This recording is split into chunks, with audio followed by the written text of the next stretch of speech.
میں نے خود ایک ایسے گھرانے میں آنکھ کھولی جس میں سب لوگوں کو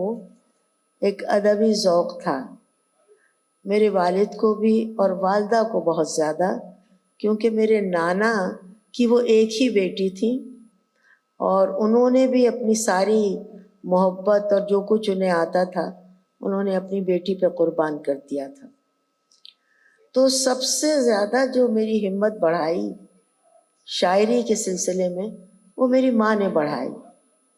جب میں 6-7 سال کی عمر میں بھی کچھ تک بندی کر کے ان کو سناتی تھی تو وہ اس کو بڑے شوق سے سنتی تھیں، مجھے رائے مشورہ دیتی تھیں۔ دیکھیے، ایک ہندوستان سے کافی سال ہو گئے، کتاب شائع ہوئی تھی، لڑکی کا نام شاید اروشی تھا یا کوئی اور نام تھا، اب مجھے نام یاد نہیں رہتے۔ اس نے بڑا اچھا سروے کیا تھا کہ تقسیم کے بعد جو خاندان جنہوں نے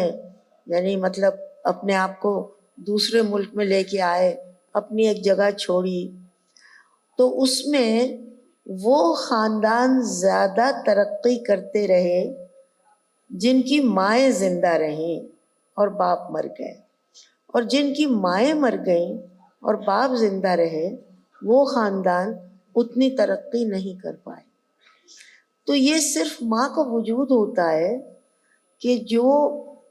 جس حال میں بھی ہو وہ اپنے بچوں کو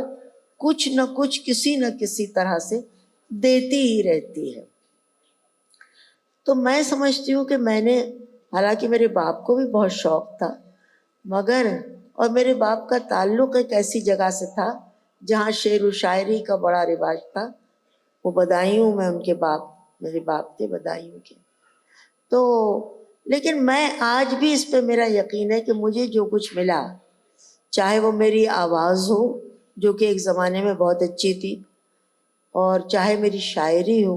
وہ مجھے اپنی ماں سے ہی ملی۔ ہمارے گھر میں یہ ہوتا تھا، رات میں سب مل کے بیٹھے ہیں، بہت سارے بہن بھائی ہیں، تو بیت بازی شروع ہو گئی، کبھی بحث شروع ہو گئی۔ بیت بازی سے سب سے بڑا فائدہ جو بچوں کو ہوتا ہے وہ ان کو شعر پڑھنا آ جاتا ہے، کیونکہ اگر کوئی غلط شعر پڑھتا تھا تو گھر کا ایک بزرگ اس کو القت کر دیتا تھا کہ نہیں، تم نے غلط پڑھا تو ہم یہ شعر نہیں لیں گے۔